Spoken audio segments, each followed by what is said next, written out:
안녕하세요. 매일 새로운 사연을 전하는 읽어주는 사연 라디오입니다. 구독과 좋아요, 많은 공유 부탁드립니다. 오늘의 사연 시작하겠습니다. 안녕하세요. 아들 하나 키우고 있는 30대 여성입니다. 오늘 제가 이렇게 펜을 들게 된 건 이렇게 표현하고 싶진 않지만 산후 우울증을 핑계 삼아 제 인생까지 좀먹고 있는 신우 때문이고요. 시댁 식구들은 너나 할 것 없이 제가 신보가 고약하다고 하지만 저는 저부터 살고 봐야겠다는 생각에 그런 욕을 하든 말든 이제 제가 하고 싶은 대로 하는 중인데 정말이지 어디서부터 어떻게 이야기를 해야 하나 싶네요. 신우가 제가 이렇게 얘기를 하고 다닌 걸 알게 될까봐 걱정이 되기도 하고요. 아무튼 한번 시작해 보겠습니다. 남편하고는 지인의 소개로 만났고 당시 남편은 저와 마찬가지로 직장을 다니는 평범한 회사원이었어요. 다만 차이가 있다면 저는 9시에 출근해 5시에 퇴근하는 비교적 고정적이고 안정된 스케줄이었는데 남편은 걸핏하면 야근을 하기도 했고 외근이나 출장이 잦은 편이었죠. 그래서 연애하는 동안 일주일에 한두 번 만나 데이트를 한 게 전부였고 그렇다 보니 시댁 식구들이 어떤 사람들인지 그런 걸 파악할 여유 같은 건 없었어요. 어쩌다 만나니 서로만 바라보기도 바빴으니까요. 참고로 저희 둘의 연애만 놓고 이야기하자면 정말 저희를 아는 주변 모든 사람들이 환상의 짝꿍이라고 불렀을 만큼 서로 대화도 잘 통하고 유머 코드도 잘 맞았어요. 오죽하면 저희끼리도 우리 전생의 쌍둥이였던 거 아니냐며 농담을 할 정도였다니까요. 결혼 이후 초반 몇 년 동안은 정말 비록 임신과 출산으로 지치고 힘들 때도 있긴 했지만 남편과의 사이는 어김없이 좋았습니다. 오히려 아이가 태어난 이후로는 서로에 대한 믿음이라던가 고마움이 더 깊어진 것 같기도 했죠. 그런데 이런 저희 결혼 생활에 잡음이 들려오기 시작한 건 생각지도 못한 한 사람, 신우 때문이었어요. 저희 신우는 남편보단 6살이 어렸고 남편과 제가 1살 차이였기에 저보다도 5살이 어려요. 하지만 대화를 나눠보면 내가 지금 어린애랑 대화를 나누는 건가 싶을 정도로 생각이 짧고 철이 없었죠. 그런데 문제는 이런 신우를 저희 남편도 그렇고 시부모님도 그렇고 막내라서 그렇다는 식으로 치부했다는 겁니다. 막내라서 철이 없다. 막내라서 뭘 모른다. 아니 막말로 막내라고 해도 저랑 남편이 결혼할 때 이미 28이었는걸요. 사실 저희 신우가 얼굴이 좀 예쁘장하게 생겼어요. 그리고 그 때문인지 남편 말로는 어려서부터 인기가 좋았다고 하더라고요. 신우도 자기가 이쁘장한 걸 알아서 대학교 갈 때까지도 모델을 하겠네, 스튜디오스를 하겠네, 나름대로 목표가 있었던 모양이에요. 그런데 사람 인생이 자기가 뜻한 대로 무조건 흘러가는 건 아니잖아요. 잘 안 됐거든요. 중학생 때까지도 키가 작은 편이 아니었는데 고등학교 때 딱 멈춰서는 163cm에서 끝난 거죠.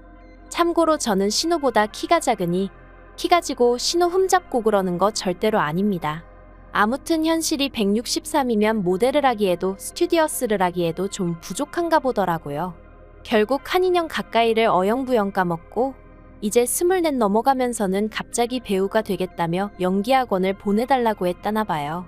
그래서 시부모님이 그걸 또 뒷바라지 해주신다고 한 달에 100만원씩 내주셨고 그렇게 또 한 2년 까먹고 솔직히 남편한테 이 이야기를 듣는데 속 터진다는 게 이런 건가 싶더라니까요.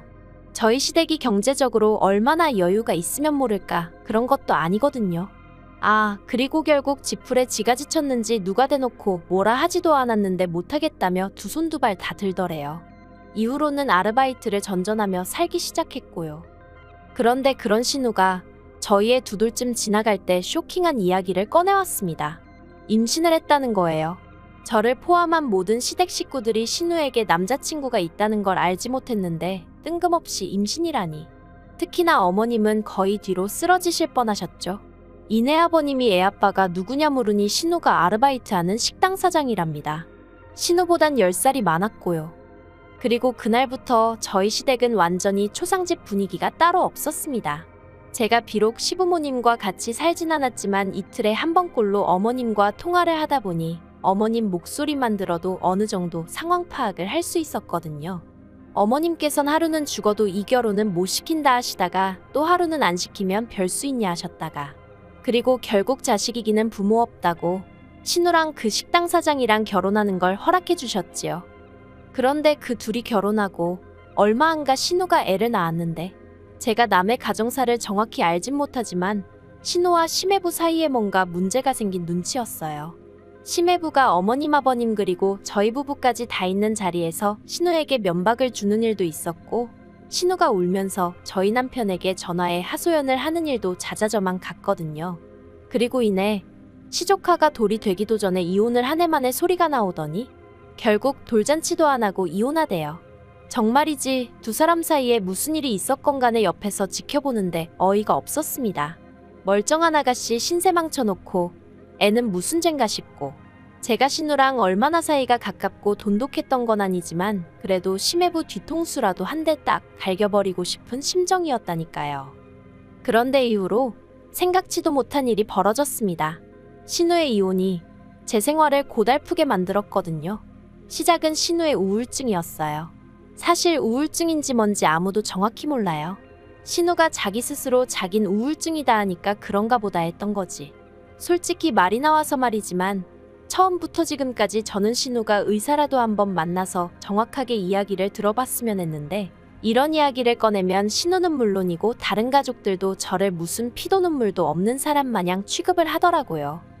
아무튼 신우는 그렇게 우울증을 핑계로 이혼하고 얼마 지나지 않아 애를 내버려둔 채 집을 나갔습니다. 머릿속을 정리 좀 하고 오겠다는 문자 하나 덜렁 어머님과 저에게 남겨뒀는데 문제는 어머님은 건강이 좋지 않으셨고 그렇다 보니 졸지에 신우 애가 제 차지가 되었다는 거죠. 솔직히 상황 자체가 짜증은 났지만 그래 신우도 오죽 답답하면 그랬을까 싶어서 좋은 마음으로 애를 봐줬어요. 그런데 이런 제 마음을 신우가 그렇게 이용해 먹을 줄은 몰랐습니다. 주말이 지나 집에 돌아온 신우는 이후로 주말만 되면 우울증을 핑계로 바람을 쐬고 싶단 핑계로 시조카를 저희 집에 맡기기 시작했으니까요. 이게 바로 호의가 반복되면 권리인 줄 안다는 건가. 아무리 좋은 쪽으로 생각하려고 해도 더는 안 되겠다 싶대요. 저도 사람인데 주말엔 밀린 집안일 좀 해놓고는 우리 가족끼리 시간을 보내고 싶었고 쉬고 싶었으니까요. 그래서 결국 반년 만에 신우한테 더는 시조카 데리고 오지 말라고 했어요. 나도 너무 힘들고 피곤하다고요. 그리고 이런 말까진 안 했지만 신우가 우울증이라곤 했어도 저한테 주말에 시조카를 맡기고 나면 룰루랄라 여기저기 잘 도다니는 눈치던걸요. 저는 주말 내내 저희 애도 애지만 시조카랑 씨름을 하느라 죽을 맛이었는데 그런데 그렇게 한 한 달 정도 시조카를 안 봐줬더니 또 집을 나가대요. 또 그놈의 문자 하나만 덜렁 남겨놓고는 물론 시부모님도 그렇고 저희 남편도 그렇고 난리가 났어요. 신우가 나쁜 마음이라도 먹으면 어떡하냐면서요. 그런데 웃긴 건 은근히 이렇게 된 게 저 때문이란 식으로 몰아가더라고요. 그간 잘 봐주던 애를 갑자기 안 봐준다고 하니 신우가 얼마나 서운했으면 그랬겠냐면서. 아니 어떤 애 엄마가 남이 자기 애 안 봐준다고 서운하다고 애만 남겨놓고 집을 나가요? 그게 제정신인가요? 어쨌든 뒤에서 저한테 뭐라고 하던지 말던지 신경 끄고 시조카도 집으로 안 데려왔어요. 이러다간 영원히 이 굴레에서 벗어날 수 없겠구나 싶었거든요. 그리고 그럼 그렇지 3일 만에 신우가 돌아왔습니다. 그리고 지난 3일 동안은 시조카를 저희 시부모님이 맡아주고 계셨는데요. 시부모님이 제가 아닌 남편에게 애가 잠도 안 자고 왜 이렇게 까탈스럽냐면서 하소연을 하시더랍니다. 남편은 그 이야기를 전하면서 제가 조금이라도 시부모님한테 안타까운 마음을 갖길 바라는 눈치였는데 저는 거봐요. 힘드시죠? 이 생각뿐이었어요. 드디어 나를 좀 이해해 주시겠구나 하는 기대도 있었고요. 그런데 신우가 돌아오고 이틀 뒤인가 시부모님이 가족회의를 하자며 자리를 만드시더니 시조카를 앞으로 새 집이나 넣어서 돌아가며 봐주자는 말도 안 되는 얘기를 꺼내셨습니다. 평일 월화수는 신우가 목금은 시부모님이 그리고 주말은 저희가 봐주라고요. 그래놓곤 어머님 아버님이 저더러 이러면 너도 불만 없지 하시는데 아니 애시당초 신우애는 신우가 키워야지. 황당하기 짝이 없었어요. 그래서 제가 불만이 왜 없냐고 저는 싫다고 했습니다. 어머님 아버님이 신우애를 봐주시건 말건 그건 제 알 바가 아니지만 저는 그렇게 못한다고요. 그러자 남편이 신우가 저렇게 힘들어하는데 가족끼리 좀 도와줄 수 있는 거 아니냐대요. 그래서 그러면 당신이 주말에 시조카 봐주라고 나는 우리 애들 데리고 친정에 가 있겠다 했습니다. 그러자 남편도 순간 얼빠진 표정을 짓더니 바로 태세 전환을 해서는 시부모님께 집사람이 못 본다고 하면 못 보는 거라며 손사래를 치는데 얼마나 어이가 없던지요. 그래서 결국 신우랑 시부모님이랑 두 집만 합심하여 시조카를 돌보게 되었는데 아주 그때부터 저희 부부한테 하루가 멀다 하고 전화를 해서는 너무 힘들다, 집 나가고 싶다, 못 키우겠다, 애 누구 줘버리고 싶다. 정말 엄마라는 사람이 저런 소리를 하는 게 말이 되나 싶을 정도로 아무 말이나 하더라고요. 그래도 눈 하나 깜짝 안 했어요. 저러고 사는 것도 자기들 팔자다 싶었고 저는 저 나름대로 그 전에 할 만큼 했다 싶었기에 더는 애 보는 문제로 얽히기 싫었으니까요. 그런데 몇 달 지나서 황당한 이야기를 들었습니다. 신우가 또 임신을 했다는 거예요. 남자친구가 있는지도 몰랐는데 그렇게 애 보는 걸로 힘들다고 난리더니 무슨 애를 또 가졌다는 건지. 아무리 남편 여동생이라지만 한심하고 짜증도 나고. 그래서 어떻게 된 일이냐고 남편에게 물으니 이혼하고 얼마 지나지 않아서부터 원래 동네 친구처럼 지내던 남자랑 연애를 시작했답니다. 그리고 얼마 전부터 몸이 안 좋네 이상하네 그러더니 임신을 해서 그랬던 모양이라나요. 듣는 내내 기도 안 찼어요. 툭하면 임신부터 하는 것도 재주라면 재주인가 싶기도 하고 어이없단 생각밖에 안 들었죠. 게다가 얼마 후 시부모님이 꺼내신 이야기는 더 황당했습니다. 이제 신우도 새 출발을 해야 할 거 아니냐면서 앞으로 신우가 애를 보던 날은 제가 담당을 해야 할 것 같다는 거예요. 사람이 너무 기가 막히면 말이 안 나온다는 게 이런 건가 싶대요. 순간 정말 멍해지는 기분이었죠. 제가 가까스로 입을 떼곤 제가 왜요? 라고 물었습니다. 그러자 어머님이 저더러 그럼 앞날 창창한 네 신우가 평생 전 남편애나 키우면서 혼자 살아야 된다는 거냐고 물으시던데 제가 그런 뜻이 아니지 않냐 했어요. 막말로 심해부가 어디서 낳아온 애 신우한테 떠맡긴 것도 아니고 신우애이기도 하니 신우가 키우는 게 당연하지 않냐고요. 그리고 재혼을 하건 뭐라건 신우가 시조카 엄마라는 건 바뀌지 않는 사실인데 그럼 뭐 평생 어머님이랑 저랑 키우냐고 물었죠. 그러자 어머님께서 누가 평생이래냐? 애가 지 엄마 손 좀 덜 탈 때까지만 우리가 도와주자는 거라면서 저더러 그러지 말고 마음을 곱게 쓰라시는데 생각할수록 어이도 없고 기도 안 차고 아무튼 싫다고 했습니다. 신우가 잘 살기를 바라는 건 진심이지만 그렇다고 제가 시조카를 맡아주고 그런 건 죽어도 못한다 했죠. 그러자 이젠 아버님의 불호령이 떨어졌어요. 아버님께서는 저더러 집안 맏며느리가 돼서는 어째서 마음 씀씀이가 그 모양이냐며 저를 나무라셨거든요. 생각할수록 화가 나는 거예요. 그래서 더는 정말 안 되겠구나 싶어서 저희 집에 시조카를 데려다 놓으시던 어쩌시던 마음대로 하시라 했습니다. 그리곤 그날 저녁 저도 원래는 신우처럼 저희 애랑 문자 하나 덜렁 남편한테 남겨놓고 어디든 가버리려고 했어요. 그런데 아무리 그래도 저희 애가 무슨 잘못을 지었다고 그런 기억을 남겨주나 싶대요. 그래서 결국 남편한테 문자만 하나 남겨놓고 애 데리고 친정으로 향했습니다. 문자 내용은 당신 여동생이니 당신이 신우가 행복하다 느낄 때까지 시조카 잘 좀 챙겨줘라 그런 거였죠. 이후로 얼마 안 가 남편한테 전화 오고 난리가 났는데 안 받았어요. 그리고 그렇게 친정에 간 지 이틀째 되던 날 남편이 안 되겠다 싶었는지 저희 친정으로 찾아왔습니다. 그리고 친정 부모님은 이미 저에게 어느 정도 상황을 들어 알고 계셨거든요. 그래서 친정아버지께서 남편을 무척이나 나무라셨어요. 저를 시집 보낼 땐 저 잘 살라고 보낸 거지 모자란 신우 뒷바라지나 하라고 보낸 게 아니었다 하시면서요. 그러면서 여기서 확실히 하라고 차라리 내 딸이랑 이혼을 하던지 아니면 부모님과 단판을 짓고 오던지 하곤 딱 잘라 말씀하시는데 솔직히 좀 든든하더라고요. 참고로 저희 친정부모님은 결혼한 자식이래 부모가 나서는 건 보기 좋지 않다며 웬만해선 간섭은커녕 이렇다 저렇다 네가 잘했다 잘못했다 그런 말씀도 쉽게 입에 올리지 않는 분들이세요. 그래서 이렇게까지 친정아버지가 단호하게 나가실 줄은 몰랐는데 제 속이 다 후련하더라니까요. 아무튼 남편은 몇 번이나 저희 친정부모님께 죄송하다 고개를 숙였고 저에게도 자기가 시부모님과 확실히 단판을 지을 테니 이제 그만 집에 가자며 통사정을 하대요. 그래서 일단 다시 집으로 향했습니다. 솔직히 출근 문제도 있고 친정에 언제까지 있을 만한 여건이 못 되기도 했고요. 그리고 남편은 약속대로 제가 보는 앞에서 시부모님과 신우에게 차례로 전화를 걸어 앞으로 시조카 보는 일에 있어 우리 식구 끌어들이지 말라고 말을 했어요. 그러자 스피커 모드가 아니었음에도 불구하고 시부모님의 역정내는 소리와 신우의 질질 짜는 울음소리가 고스란히 전해져 왔습니다.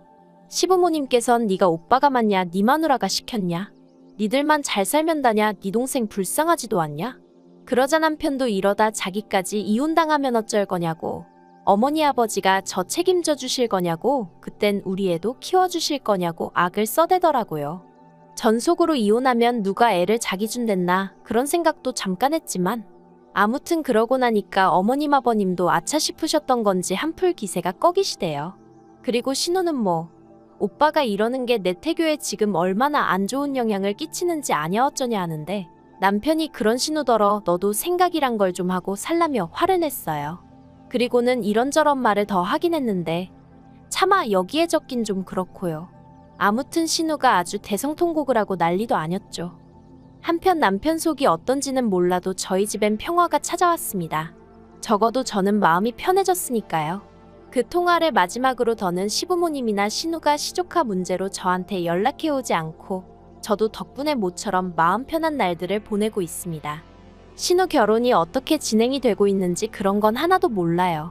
괜히 궁금해했다가 이거 해달라 저거 해달라 그런 얘기나 듣게 될까봐 무서워서 말을 안 하고 있거든요. 나중에 시조카가 커서 자기 어렸을 때 이런 일이 있었다는 걸 알게 되면 마음이 얼마나 안 좋을까 그거 하나만 좀 걱정이 됩니다만 그것도 제가 상관할 바는 아니겠죠. 아무튼 결과적으로 시댁 식구들하고는 멀어지게 되었지만 그것마저 다행이다 싶어요. 긴 이야기 들어주셔서 감사합니다. 오늘의 사연은 여기까지입니다. 구독과 좋아요, 알람 설정해주시면 앞으로 더 좋은 사연으로 찾아오겠습니다. 감사합니다. 안녕하세요. 매일 새로운 사연을 전하는 읽어주는 사연 라디오입니다. 구독과 좋아요, 많은 공유 부탁드립니다. 오늘의 사연 시작하겠습니다. 안녕하세요. 결혼한 지 반년도 되지 않은 30대 여성입니다. 신혼의 단꿈은 고사하고 벌써부터 여기에 하소연을 하러 왔다는 게 믿어지시나요? 저도 이게 차라리 꿈이거나 제 착각 오해로 비롯된 일이면 좋겠습니다만 문제는 너무나 생생하다는 거예요. 아직도 귓가온 저리에서 어머님이 퍼부어대는 말도 안 되는 억지와 쌍소리가 울려대는 것 같으니까요. 정말이지 이런 대우를 받고 살 줄 알았으면 남편 됨됨이고 뭐고 연애나 하고 말 걸 그랬다 싶어요. 남편하고는 지인의 소개로 만났는데 지금 생각하면 그 지인도 어이가 없어요. 멀쩡하게 직장 다니는 저한테 왜 취업 준비로 바쁜 남편을 소개시켜줬던 건지 모르겠거든요. 하지만 그때는 저도 뭐 제정신이 아니었으니 그 소개팅을 받았겠죠. 제가 스트레스가 너무 심하다 보니 요새 남 탓도 많이 하고 성격이 점점 꼬이는 것 같아요. 아무튼 그렇게 지인의 소개로 남편을 만났는데 솔직히 사진도 못 보고 나갔던 자리라서 나름대로 걱정을 했었거든요. 괜히 시간 낭비나 하고 오는 거 아닌가 싶어서. 그런데 이게 웬걸요? 먼저 와서 저를 기다리고 있던 남편은 까무잡잡한 피부에 웃는 게 매력적인 사람이었어요. 게다가 대화를 나눠보니 저랑 성격도 취향도 비슷하단 게 느껴지대요. 그래서 표현이 좀 유치하긴 한데 운명인가 하는 생각이 들더니 아니나 다를까 서로 알게 된 지 3주 만에 연인 사이가 되었답니다. 하지만 앞서 말한 대로 남편은 취업준비생이었고 저는 대기업에 다니고 있었어요. 그러니 경제력 부분에서 당연히 차이가 날 수밖에 없었죠. 그래서 괜히 부끄러운 마음에 어디 가서 말은 못했지만 제가 데이트 비용의 대부분을 부담하게 되었고요. 물론 저도 여잔데 친구들이 연애하며 소위 공주 대접받는 걸 보면 부러운 마음이 들기도 했어요. 하지만 그래도 그런 부러움보단 남편에 대한 사랑이라고 해야 할지 그게 더 컸던 모양이에요. 그리고 솔직히 저희 친정이 경제적으로 넉넉한 편이거든요. 어려서부터 금전적인 부분에선 부족함을 느껴본 적이 없을 정도니까요. 게다가 지금은 그렇지 않지만 직장 생활을 시작하고도 몇 년 동안은 친정 부모님이 매달 용돈을 따로 챙겨주셨으니 남편에게 그렇게 돈을 쓰면서도 어리석게도 아깝다는 생각은 못했답니다. 그러다 사귄 지 2년이 되어가던 무렵 마침내 남편이 취업을 했어요. 솔직히 제가 기대하던 수준의 회사는 아니었지만 그래도 오랫동안 마음고생을 하다 들어간 회사였기에 진심으로 축하해줬고요. 취업 축하 선물로 제가 양복도 맞춰주고 명품 신발도 해줬죠. 지금도 쓰면서 또 속에서 열불이 올라옵니다. 지금 만약 누가 저처럼 연애하겠다고 하면 도시락을 싸갖고 쫓아다니는 한이 있더라도 뜯어말릴 거예요. 하지만 그땐 아무도 저한테 그렇게까지 안 해도 된다고 말해주는 이가 없었네요. 아무튼 그래도 남편이 취업한 이후로는 데이트 비용을 서로 반반 정도로 부담하기 시작했어요. 그러다 반년쯤 지나선 남편의 제안으로 데이트 통장이란 것도 만들었고요. 한편 3년째 되던 해엔 남편 입에서 먼저 결혼 이야기가 나왔습니다. 전 솔직히 그전까지 돈 쓰고 시간 쓰고 만나면서도 남편과 결혼까지는 생각해 본 적이 없었거든요.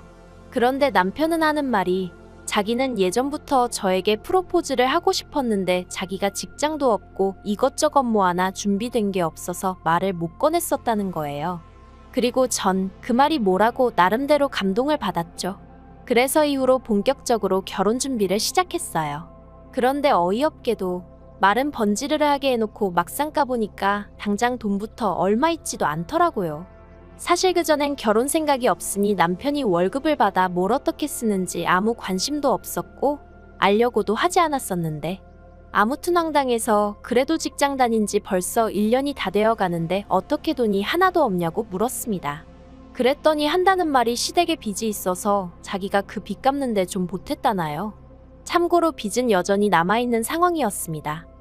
그래서 제가 상황이 이런데 결혼은 무슨 결혼이냐 하지 말자 했어요.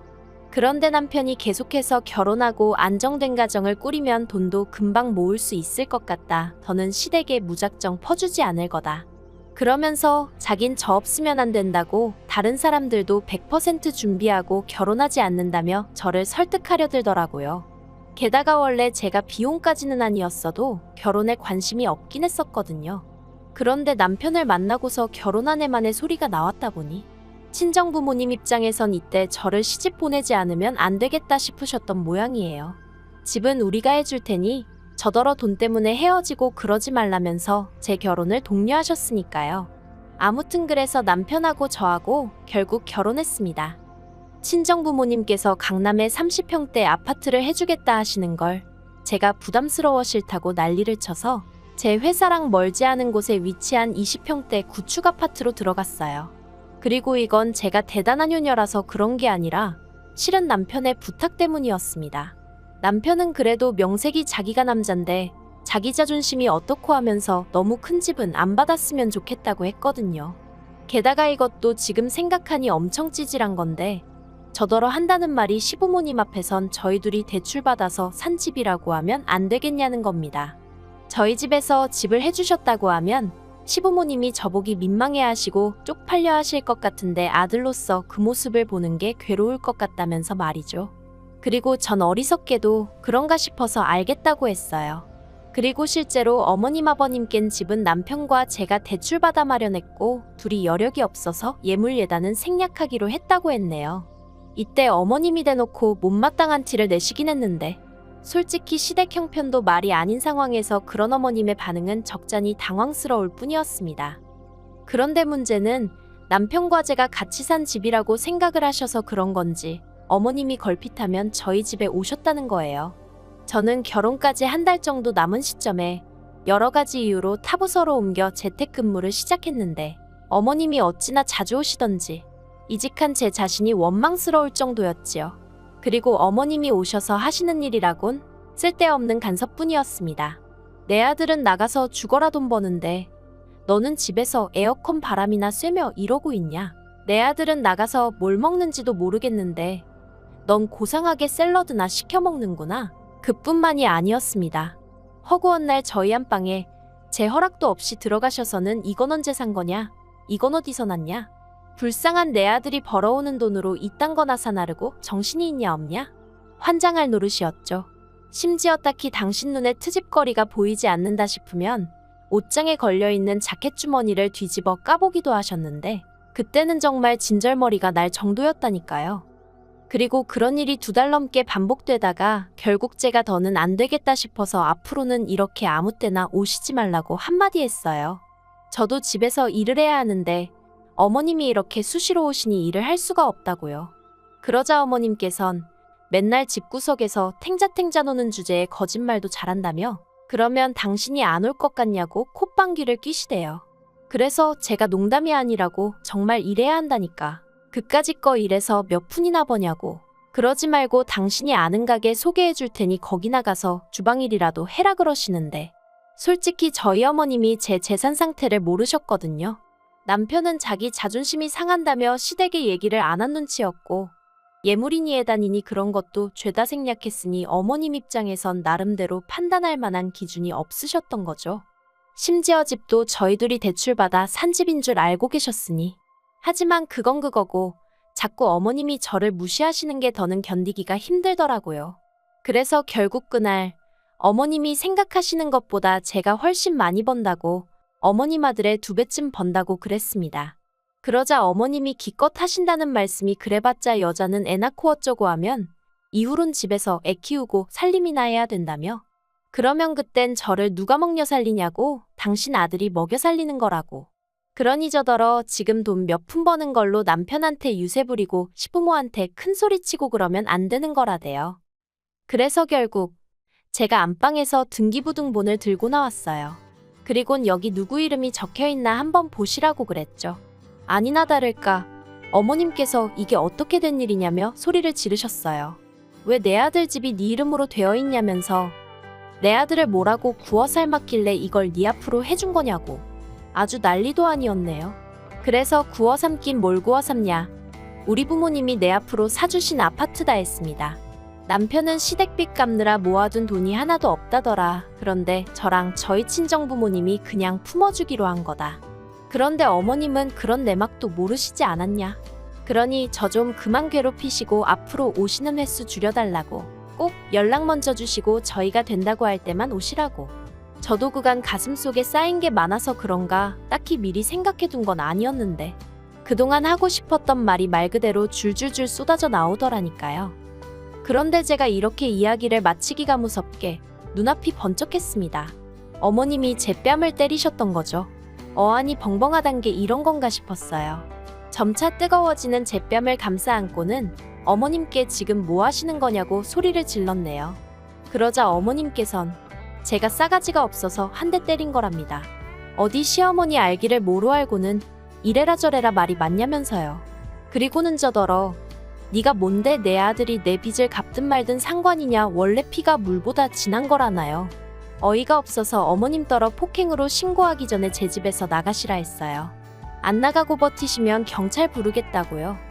하지만 역시나 어머님은 계속해서 버티고 계셨고 저는 결국 경찰을 불렀습니다. 그리고 한 10분이나 지났나 바로 경찰 2명이 왔더라고요. 저는 제 뺨을 보여주고는 지금 맞았다고 병원에 가서 진단서를 끊어야겠는데 어머님이 집에서 안 나가신다. 솔직히 태어난 척 하려고 했지만 쉽지 않았어요. 어쨌든 어머님한테 맞았다는 황당함과 수치심 그리고 모멸감, 이러한 복잡한 감정들이 한데 뒤섞이면서 심장이 벌렁거리고 손발이 덜덜 떨렸으니까요. 그리고 다행히 경찰들은 이런 제 상황을 한눈에 알아챈 듯 어머님을 데리고 나와주대요. 그래서 전 바로 현관 비밀번호부터 바꾸고 병원으로 향했습니다. 병원에서 제 순서를 기다리고 있는데 남편한테 전화랑 문자가 계속해서 오더라고요. 이걸 받아 말아야 하다가 어머님이 도대체 뭐라고 꾸며대셨는지 알긴 해야겠다 싶어서 전화를 받았습니다. 그리고 역시나 남편의 목소리는 꽤나 상기되어 있었어요. 제가 맞았다는 얘긴 못 들었는지 어머니한테 어디까지 얘기한 거냐고 묻대요. 그래서 다 얘기했다. 근데 어머님이야말로 당신한테 어디까지 말씀하셨냐? 내 뺨 때린 거 얘기하셨냐 물었습니다. 그랬더니 남편이 꽤 놀란 목소리로 엄마한테 맞았어? 그러는 거예요. 그래서 바로 제 부어오른 뺨과 병원 간판을 사진 찍어 보냈습니다. 진단서 끊어갈 거라고. 이걸로 어머님을 폭행죄로 신고할지 아니면 당신하고 아예 이혼을 하는데 어머님을 이혼 사유로 할지 고민 좀 해볼 생각이라고 했죠. 그러자 전화기 너머로 남편의 긴 한숨이 들려오대요. 집에 도착하니 남편이 현관문 앞에서 쪼그리고 앉아 절 기다리고 있었어요. 그리곤 절 보더니 첫마디가 많이 아프냐입니다. 그래서 아픈 건 둘째치고 기분이 너무 더럽다고 쏘아붙였죠. 그게 사실이었으니까요. 그리고 집 안으로 들어가 남편과 마주 앉았습니다. 미안해서인지 쪽팔려서인지 남편이 제 눈을 제대로 못 보길래 날 똑바로 보라고 그리고 우리 단판을 짓자니까 남편이 자기가 다 미안하다면서 이번 한 번만 그냥 넘어가주면 안 되겠냐는 거예요. 그래서 그렇게는 안 되겠다 했습니다. 제대로 된 사과도 못 받았는데 뭘 그냥 넘어가냐고 그렇게는 못하겠다 했죠. 그리곤 남편에게 당신도 이참에 확실히 정하라고 했어요. 시댁빚 갚아드리는 거 언제까지 할 거냐고. 그거 계속 할 거면 나랑 이혼하던가. 나랑 계속 살고 싶으면 시댁빚은 그만 갚아드리던가 하라고요. 그랬더니 남편이 그래도 이제껏 갚아드렸는데 갑자기 안 갚겠단 소리를 어떻게 하냐며 볼멘 소리를 하대요. 그래서 그럼 그냥 이혼하자 했어요. 나는 시댁 뒷바라지하는 남편 뒷바라지나 하며 살 생각은 없다고요. 그리고 결국 며칠의 설정 끝에 남편이 더는 시댁빚을 갚지 않겠다고 했어요.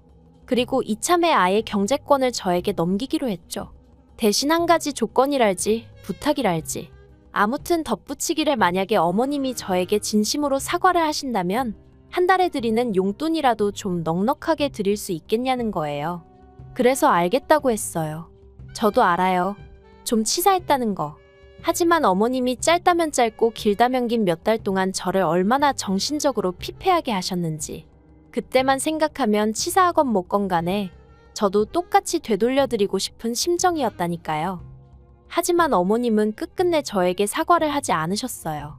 오히려 저 때문에 남편이 시댁빚을 안 갚아준다고 하는 거라며 저더러 남편 잡아먹을 X, 시부모 잡아먹을 X 쌍욕을 퍼부으셨으니까요. 그리고 어머님이 저에게 그런 막말을 퍼부으시는 동안 남편도 옆에서 다 같이 듣고 있었거든요. 그러니 자기도 저한테 더는 가타부타 말을 못하더라고요.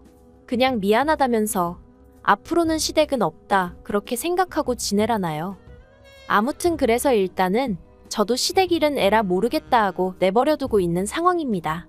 솔직히 어머님 아버님 두 분 다 수입도 없으시고 그나마 남편이 생활비로 얼마, 빚 갚으라고 얼마 그렇게 챙겨드리는 돈으로 살림을 꾸려나가신 걸로 알거든요. 그런데 이제 갑자기 그게 다 뚝 끊겼으니 당신들도 속 터지고 열받고 그러시겠죠. 하지만 그렇다고 제가 이번에도 좋은 게 좋은 거다 하고 그냥 넘어가고 그럴 일은 결코 없을 겁니다. 원래 베푸는 것도 고마워할 줄 아는 사람한테 베푸는 거지. 이래도 불만 저래도 불만인 사람한테 제가 미쳤다고. 제가 무슨 자선사업가도 아니고. 그런 보람없는 일은 안 하려고요. 그리고 이러다 한 번만 더 어머님이 저한테 손대시면 그땐 남편 어머니고 뭐고 인정사정 없이 법대로 할 생각이에요. 분명히 말하지만 며느리는 어머님이 내킬 때 욕하고 손 나갈 때 맞아주고 하는 그런 하찮은 존재가 아닙니다. 그 점 분명히 알아두셨으면 좋겠네요. 긴 이야기 들어주셔서 감사합니다. 오늘의 사연은 여기까지입니다. 구독과 좋아요, 알람 설정해주시면 앞으로 더 좋은 사연으로 찾아오겠습니다. 감사합니다. 안녕하세요. 매일 새로운 사연을 전하는 읽어주는 사연 라디오입니다. 구독과 좋아요, 많은 공유 부탁드립니다. 오늘의 사연 시작하겠습니다. 안녕하세요. 결혼 생활 2년 만에 이혼하게 된 20대 여성입니다. 이미 이혼까지 하고 남남이 되어버렸는데 뭐하러 이런 글을 쓰냐 하실 수도 있지만 결혼 또는 이혼을 생각하시는 분들에게 저도 나름대로 도움이 되었으면 하는 마음으로 이렇게 컴퓨터 앞에 앉았네요. 물론 제가 모자랐다고 이래라 저래라 하려는 건 절대 아니고요. 그냥 제 응어리도 풀고 또 누군가에겐 힘도 주고 그러고 싶은 거죠. 아무튼 서두가 길었는데 이제 진짜 제 이야기를 한번 시작해 볼게요. 남편하고 처음 만나게 된 건 다니던 헬스장 트레이너의 소개를 통해서였습니다. 당시 저는 한창 체력을 기르는데 열을 올리고 있었고 그래서 단 하루도 쉬지 않고 운동을 다녔는데 그게 제 담당 트레이너 눈에는 좋게 보였던 건지 아무튼 자기가 아는 형 중에 되게 괜찮은 사람이 있다며 소개를 해주고 싶다는 거예요. 그리고 저는 솔직히 그런 소개 자리가 부담스러웠지만 동시에 이 트레이너를 계속 봐야 한다고 생각하니 거절하기가 쉽지가 않더라고요. 트레이너야 바꾸면 그만 아니냐 하시는 분들도 계시겠지만 트레이너들마다 가르치는 방식도 다르고 그렇다 보니 저랑 맞는 트레이너를 찾는데 1년 가까운 시간을 허비했거든요. 그래서 가능하면 원만한 관계로 오래가고 싶은 마음이었어요. 그래서 그냥 아기를 가지고 해주겠단 소개 자리도 아닌 만큼 알겠다 하고 나가게 되었고 그렇게 만난 게 남편이었죠. 참고로 전 남편이지만 편의상 남편이라고 칭하겠습니다. 남편은 저보다 7살이 많았고 직장을 다니는 평범한 회사원이었어요. 키가 컸고 외모는 잘생기진 않았지만 호감 가는 얼굴이었달까요? 하지만 그런 것보다 저를 사로잡았던 건 남편의 어른스러움이었습니다. 당시 저는 25살이었고 남편은 32살로 지금 생각해보면 남편 나이도 그렇게 많은 게 아니었는데 어째서인지 그때만큼은 남편이 그렇게나 어른스러워 보이더라고요. 주변 또래 남자친구들에 비해 훨씬 생각이 깊은 것 같기도 했고요. 아무튼 돌이켜보면 그땐 제가 너무 어렸고 세상 물정도 모르고 멍청해서 남편을 좋게 봤던 거죠. 실은 아무것도 아니었는데. 그리고 저에 대해서 좀 얘기를 해보자면 저는 그래도 비교적 유복한 환경에서 자랐습니다. 소위 요새 금수저 은수저 하는데 저는 그래도 친정 부모님은 동수저는 되지 않냐며 농담을 하시지만 제가 체감하기엔 은수저는 되는 것 같아요. 단지 경제적인 부분뿐만 아니라 정서적인 측면에서도 부모님께 정말 많은 지원을 받았거든요. 특히 대학에 진학하고 2년 만에 제가 하고 싶은 일을 찾았다며 자퇴하겠다 말씀드렸을 때 물론 흔쾌히는 아니었지만 결국 저를 믿어주셨고 이후로는 그 누구보다 든든한 제 편이 되어주셨지요. 그래서 저는 늦게나마 제 적성에 맞는 일을 찾을 수 있었고 친정 부모님께선 한번 열심히 해보라며 제 앞으로 가게도 하나 열어주셨어요. 솔직히 굳이 가게를 차리지 않고 취직을 했어도 됐는데 그래도 제 꿈이라고 하고 제가 행복하다 하니 저 좋은 거 하며 살라고 차려주신 거죠. 그리고 저는 친정 부모님이 힘들게 버신 돈으로 내주신 가게인 만큼 책임감을 가지고 가게를 이끌어 나갔네요.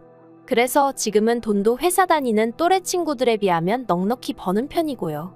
반면에 남자친구는 앞서 말씀드린 대로 평범한 회사원이었고 이제 와서 말이지만 저와 나이 차이는 7살이나 났어도 벌이는 저보다 적었죠.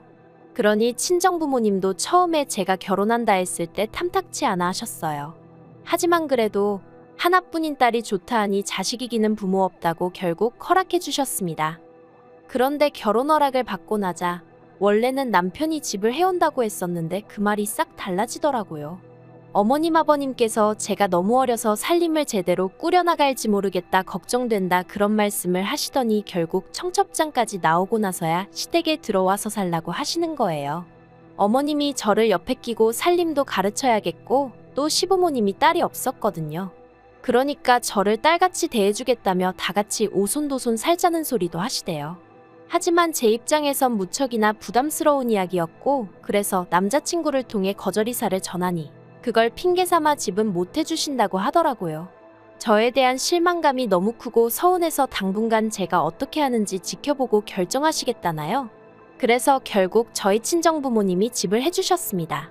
저는 원래 어차피 다른 신혼부부들도 전세나 월세로 시작하는 경우가 많다는 걸 알고 있기도 했고 아파트가 아니면 어떤가 싶기도 했기에 괜찮다고 했는데 친정부모님께선 어차피 언젠간 저 주려던 아파트였다며 가지고 계시던 아파트 한 채를 아예 제 명의로 돌려주셨지요. 그런데 이 사실을 시댁에서 알고 어찌나 좋아하시던지 특히 결혼하고 얼마 지나지 않아서부턴 계속해서 틈만 나면 부부는 일심동체여야 한다며 공동명의를 하라고 자꾸 저를 설득하려 드셨는데 솔직히 들어가서 못 산다고 말씀드린 이후로 괜히 시부모님 눈밖에 나게 된 건 아닌지 무척이나 신경 쓰였었어요. 그래서 어머님이 공동명의 이야기를 꺼내셨을 땐 그렇게 하고 나면 나를 좀 좋게 봐주시려나 하는 어리석은 고민도 잠시나마 했었답니다.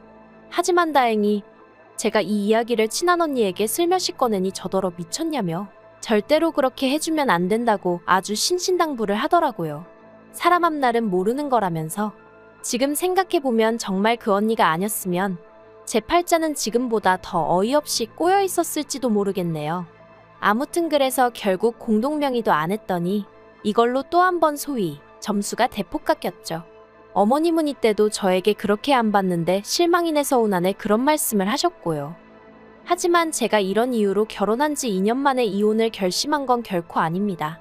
어린 나이에 친정부모님의 걱정을 뒤로 한 채 밀어붙였던 결혼이었던 만큼 어떻게든 지켜내고 싶었고 제 결정을 책임지고 싶었는걸요. 그래서 솔직히 위에 언급한 일 말고도 별의별 거지 같은 일들이 많았는데 친정에 미주알 고주알 이야기를 전하지 않았습니다. 친정 부모님이 걱정하실게 뻔했으니 어떻게든 저 혼자 견뎌내려고 했죠. 그런데 결혼한 지 1년 좀 넘었을 무렵 황당한 이야기를 듣게 되었습니다. 그날은 사업차 미팅이 있던 날이었는데 장소를 확인해보니 친정아버지 사업장 근처더라고요. 그래서 약속이 끝나는 대로 들려서 아버지 얼굴이나 보고 가야겠다고 생각했죠. 깜짝 놀래켜드릴 마음에 미리 연락은 안 드렸어요. 아무래도 친정아버지가 사장이다 보니 자리를 비우시는 일이 잦긴 했지만 그래도 일단은 놀래켜드리고 싶은 마음이 더 컸으니까요. 아무튼 그렇게 아버지 정비소에 도착했는데 아버지는 안 계시고 정비소 실장님께서 말을 걸어오셨습니다. 실장님은 저희 아버지랑 같이 10년 넘게 일하신 분이라 저랑도 꽤 친했거든요. 그래서 아버지 오실 때까지 시간도 보낼 겸 실장님과 이런저런 이야기를 나누게 되었는데 실장님이 조심스레 저더러 시부모님은 어떻냐고 물어보시대요. 그래서 그냥 웃고 말았어요. 그 무렵 5만 가지 일로 시달리던 차라 솔직히 말이라도 좋으신 분들이란 소리가 안 나오더라고요.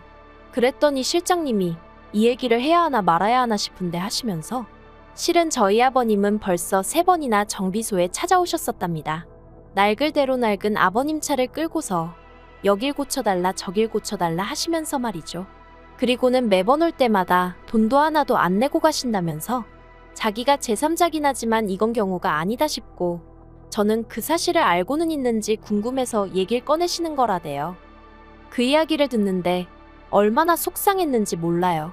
저 하나 막대하시는 것도 부족해서 저희 친정아버지까지 그렇게 못살게 하셨다는 게. 특히나 저희 아버님은 어머님이 저한테 큰 소리를 내시고 억지를 쓰시면 적당히 좀 하라며 오히려 어머님을 나무라시기도 하셨거든요. 그래서 전 나름대로 어머님보단 아버님께 감사한 마음이 컸고 의지하고 있었는데 뒤로는 상식 밖의 행동을 일삼고 계셨다는 게 소름이 끼치더라니까요. 그래서 결국 친정아버지한테는 갑자기 볼 일이 생각났다 말하고 먼저 집으로 돌아왔어요. 친정아버지 앞에서 죄송해하며 눈물을 보이긴 싫었으니까요. 집에 오니 퇴근한 남편이 옷도 갈아입지 않고 컴퓨터 게임을 하고 있었습니다. 그리고 그런 남편을 향해 저는 아버님이 친정아버지 정비소에 차 수리를 맡기셨다더라. 그것도 3번씩이나. 돈도 안 내셨다더라. 알고 있었냐 물었습니다. 그러자 남편이 좀 당황한 듯 하더니 장인어른이 내지 말라고 하셨다는데? 그러는 거예요. 아, 이 인간도 알고 있었구나. 정말 화가 솟구치더라고요. 그래서 남편더러 앞으로 아버님한테 우리 정비소로 가지 마시라고 얘기하라 했어요. 그런데 이 일이 있고 몇 달 뒤 아버님이 또 저희 아버지 정비소로 가셨던 모양이에요. 그리고 이때는 저도 친정아버지랑 대화를 나누고 절대로 해드리지 않는 걸로 결론을 내린 상황이었거든요. 그래서 저희 친정아버지가 이제 이쪽으로 오지 마셔라. 오늘 수리도 못 해드린다 하고 거절을 하셨답니다. 그러자 아버님이 저에게 전화를 하셔선 아주 호통을 치셨습니다. 도대체 네 아버지는 사돈 알기를 뭘로 아는 거냐? 오는 손님을 막는 가게가 장사가 될 것 같냐? 내가 왜 문전박대를 당해야 하냐? 그래서 제가 남편에게 얘기 못 들으셨냐니까 당신은 들은 바가 없다시대요. 아, 한숨이 절로 나왔어요. 그리고 도저히 남편만 믿고 있을 게 아니구나 싶어서 제가 대놓고 솔직히 말씀드렸습니다. 저희 친정아버지가 자선사업을 하시는 것도 아니고 엄연히 사업장인데 아버님이 이렇게 무턱대고 가셔선 돈도 하나도 내지 않으시니 저희 친정아버지 입장에선 손해가 크다. 그러니 찾아가지 마시라고요. 그리고 당연히 또 시댁에서 난리가 났죠. 그까짓 거 개나 소나 하는 자동차 정비소 하나 한다고 거들먹거리냐. 내가 차를 100만원치 수리를 했냐 1000만원치 수리를 했냐 하시면서 말해요. 정말 사람한테 질린다는 게 이런 건가 싶더군요. 이 일로 저는 남편과도 크게 다퉜습니다. 남편은 저희 친정아버지와 제가 아버님한테 모멸감을 느끼게 했다며 사과를 해야 한다고. 그렇지 않으면 자기도 저희 친정아버지한테 찾아가 깽판을 놓겠다는 협박까지 서슴지 않더라니까요. 그리고 이 무렵부터는 솔직히 차라리 이혼을 해버릴까 하는 생각을 하루에 12번도 더 하기 시작했던 것 같아요.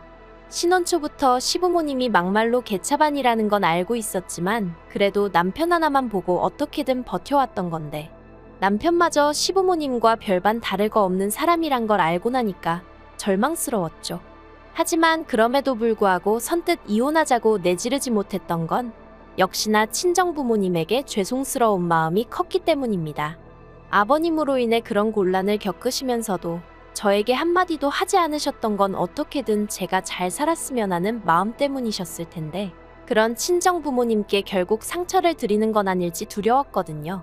혹시 다른 부부들도 이 정도 문제는 겪으며 사는데 내가 인내심이 부족한 건 아닐까 그런 생각도 들고 20대의 어린 나이에 이혼녀라는 딱지를 달면 사람들이 날 어떻게 볼까 하는 걱정도 당연히 있었죠. 그런데 이런 제 고민을 고맙게도 남편이 단칼에 정리를 해주더군요. 결혼 전 친정 부모님 결혼기념일을 축하드리기 위해 제가 큰맘 먹고 미국 여행을 보내드린 적이 있어요. 하지만 말이 보내드린 거지. 솔직히 제가 해드린 건 항공료가 전부였고 이후에 들어간 경비는 전부 친정아버지가 부담하셨습니다. 그래도 어디 가시면 꼭 우리 딸이 보내줘서 다녀왔다고 말씀해 주시죠. 그리고 지난 봄이었어요. 대청소를 하며 제가 친정에서 가져온 물건들을 정리하던 중 친정 부모님이 미국 여행 당시 저를 생각하며 써주신 엽서를 발견했습니다.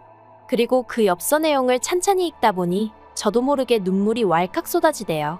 모르겠어요. 그냥 갑자기 친정 부모님 얼굴이 스치면서 감정이 복받쳤던 건지. 아무튼 그러고 있는데 남편이 저더러 청소하다 말고 뭐 하냐며 전 남자친구 편지라도 되냐 하더니 제 손에서 친정 부모님이 써주신 엽서를 낚아채 갔습니다. 제가 돌려달라는데 남편이 키가 크다 보니 제가 어떻게 뺏을 수도 없었죠. 그리고 말이 나와서 말이지만 이런 게 너무 싫었어요. 결혼 전엔 그 큰 키가 매력이라고 생각했는데 결혼 후에는 저를 약 올릴 때나 그 키를 써먹었으니 한심하기 짝이 없었죠. 아무튼 이내 남편이 엽서를 제 얼굴에 거의 던지더니 저더러 장인 장모님만 미국 여행 시켜드렸냐는 거예요. 그래서 결혼 전에 보내드린 거라니까 그래도 그때 자기랑 사귀던 때 아니냐면서 그럼 자기랑 상의를 했어야 하는 거 아니냐입니다. 어이가 없어서 내가 번 돈으로 보내드린 여행인데 그거를 오빠랑 상의를 했어야 하냐고 따졌어요. 그랬더니 자기가 생각해도 말이 안 됐던 건지 더는 한마디도 안 하고 혼자 씩씩거리고만 있더라고요. 그러더니 이내 한다는 말이 자기 부모님도 이참에 유럽 여행 한번 보내드려야겠답니다. 그래서 제가 그러라고 했어요. 오빠 돈으로 보내드리라고요. 그랬더니 그런 게 어디 있냐면서 장인 장모님 미국 여행도 제가 보내드렸으니까 시부모님 유럽 여행도 제 돈으로 한번 보내드리라는 거예요. 그리고는 보란듯이 제 앞에서 시부모님한테 전화를 걸더니 대뜸 제가 시부모님 유럽 여행 보내드린다고 헛소리를 하는데 어이가 없어서 그래서 제가 안 보내드릴 거라고 악을 썼습니다. 진짜 이날 둘이 서로 때리지만 않았지. 온갖 악담을 퍼부으며 싸워댔죠. 그리고 이튿날 어머님이 저희 집에 오셔서는 저더러 제가 어려서 뭘 모르는 것 같은데 효도를 할 거면 당신이 한 살이라도 젊을 때 해야 한답니다. 나중에 다 늙은 시부모 보면서 옛날에 잘 좀 해드릴 거라고 후회해봤자 소용없다면서요. 그래서 그 이야기를 왜 저한테 하시냐? 남편한테 하시라 했어요. 그리고는 갑자기 모든 게 짜증이 나면서 더는 어머님하고 마주 앉아있기가 어렵더라고요. 저도 처음 겪는 일이었는데 갑자기 막 헛구역질이 나는 게 당장이라도 토할 것 같더라니까요. 그래서 제가 어머님 떨어 나가달라 말씀드리곤 저도 제 가방하고 차키만 챙겨서 바로 친정으로 향했습니다. 친정 현관문을 열고 들어서니 친정어머니가 좀 놀라신 눈치였어요. 하지만 이내 어이구 우리 딸 무슨 일이야 엄마 보고 싶어서 왔어? 하시는데 정말 눈물이 뚝뚝 떨어지대요. 그리고 니네 친정어머니한테 더는 이렇게 못 살겠다며 그간 있었던 일을 두서없이 털어놓았습니다. 한마디로 얻어맞지만 않지. 정말 스트레스가 이만저만이 아니라고 이러다 죽을 것 같다고요. 친정어머니는 제 이야기에 크게 충격을 받으신 듯했고 바로 친정아버지께 연락을 하셨습니다. 그리고 전 살면서 저희 아버지가 그렇게 화가 나신 건 처음 봤어요. 친정아버지께서 저희 시부모님이고 남편이고 다 가만 안 두겠다며 절 데리고 시댁으로 쫓아가셨거든요. 그리고는 시댁에 도착해선 아버님 면전에다 대고 나이 처먹고 내 딸이 니들 돈줄이냐? 왜 남의 딸 집을 탐내냐? 여행은 니들 능력으로 다녀라. 솔직히 절대로 어디 가서 야, 너 하시는 분이 아니신데 정말 쌍욕을 하시면서 아주 가만 안 둔다고 화를 내셨죠. 그리고 그런 저희 아버지 기세에 아버님도 크게 놀라셨는지 오히려 사돈 어쩌고 하시며 사정을 하셨는데 저희 아버지께서 사돈 같은 소리 한다고 당장에 이혼시킬 거니 그런 줄 알라고 또 욕을 하시고요. 정말 그런 모습은 처음이었어요. 그리고 얼마 안가 나타난 저희 남편한테도 야이 개야소야 하시면서 이따위로 하려고 어린내 딸 꼬드겼냐 하시며 곱게 이혼해주라고 엄포를 놓으셨죠. 하지만 이혼까지 이르는 과정은 결코 쉽지 않았습니다. 당장 남편이나 시부모님 입장에선 솔직히 어디 가서 저 같은 조건의 며느리를 보나 싶었던 모양이에요. 저에게 자기들이 잘못했다 생각이 짧았다 문자를 해오고 남편은 특히나 가게 앞에 찾아와 죽치고 있기도 했는데 이땐 솔직히 좀 무서워서 어르고 달래서 집에 보낸 적도 있네요. 하지만 나중엔 결국 저희 친정아버지가 골프채 들고 남편 회사로 쫓아가셨거든요. 그랬더니 그제서야 이혼 서류에 도장 찍어주고 그렇게 이혼하게 됐습니다. 그런데 그 와중에 시부모님이 위자료 어쩌고 얘기하셔서 제가 이런 식으로 나오시면 오히려 제가 소송 걸겠다고 솔직히 뭘로 소송을 걸어야 하는지 잘 몰랐는데 저도 열받아서 아무 말이나 한 거죠. 아무튼 저도 막 나갔더니 좀 잠잠해지대요. 솔직히 지금도 생각하면 분하고 어이없고 사람이 뭐에 홀리면 앞뒤재 보고 그런 것도 없다더니 아무튼 이혼녀 딱지를 달게 된 게 분하고 저도 여자로서 나름대로 결혼에 대한 환상이 있었는데 그것도 산산조각이 나서 억울하고 그래도 자꾸 과거에 얽매여 있지는 않으려고요.